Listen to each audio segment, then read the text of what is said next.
लगभग 90-100 बीघा का बगीचा ही बगीचा है। कोई भी किसी भी तरह की वहाँ अर्थ प्राप्ति की कोई आए जाए ऐसा नहीं, कोई अन्न आदि की व्यवस्था नहीं। 24 घंटे में 2 रोटी और अरहर की दाल, जो 2-4 साधु विरक्त रहते थे, बस इतने, न कोई चाय, न नाश्ता, न मीठा, न सब्जी, न चावल, कुछ नहीं, बस 2 रोटी नित्य की दिनचर्या थी और अरहर की थोड़ी दाल। 24 घंटे वहां वही रह सकता था जिससे भगवत प्राप्ति कर ली। और सांप बिच्छी आदि, अंधेरा, कोई बिजली नहीं, और नीचे भगवती भागीरथी बह रही। बड़ा वैसे वैरागियों के लिए आनंदमय था।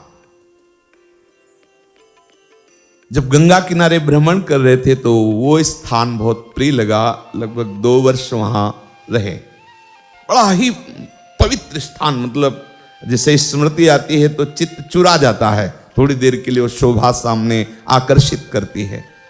किसी भी लता के नीचे बैठो, गंगा जी बह रही, बहुत बहुत ही आनंद वर्धन करना ऐसा वहां का वातावरण। पर बहुत कोशिश करते, निरंतर नाम नहीं चलता। बहुत परेशान से हो गए। जो साधक भजन में रुचि करते हैं वो इस बात को समझते होंगे। प्रयास करके बहुत हताश हो गए। फिर लगा क्या हो सकता है, निरंतरता, क्योंकि दिमाग में बैठ चुका था गुरु प्रताप से एक ही बात है, हर वृत्ति भगवत चिंतन परायण होनी चाहिए। करते करते पता नहीं कहां गोल हो जाता अंतःकरण में, कौन सी वृत्ति कहां, फिर परेशान कि कब सुधरेगी। वहां एक चमत्कार हुआ, एक घटना घटी। दोपहर का समय था, टूटा फूटा ऐसे बारंडा, उसी में विश्राम करने को होता था। तो सामने भगवान शंकर का विशाल पुराना मंदिर, तो वहां मध्याह्न में वही 2 रोटी और अरहर की दाल का प्रसाद पाके, अब बहुत बड़ा बगीचा था, अलग अलग कुटिया थी, किसी को किसी की आवाज सुनाई न दे। बारंडे में से लेते हुए थोड़ी ही देर में शरीर जड़ होने लगा।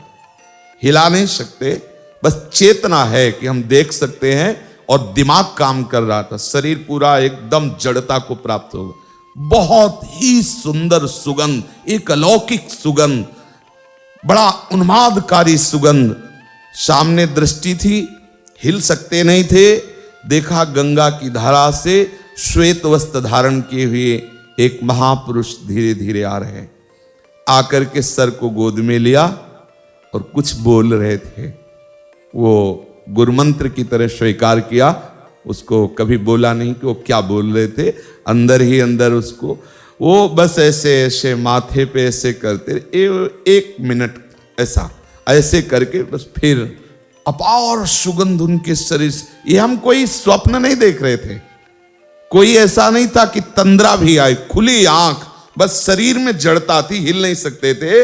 और ऐसा अपार आनंद जो उनका इस पर, और फिर ऐसे ही दिखाई दे रहा था, गए गंगा की धारा में विलीन हो गए। बस उस समय से वो परेशानी जो थी, कैसे निरंतर भजन चले।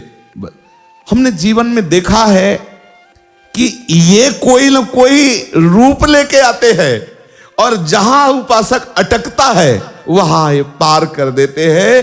अंतःकरण और अंतःकरण की वृत्ति के ये ही प्रकाशक हैं। ये किसी भी रूप में आ सकते हैं, किसी भी रूप में।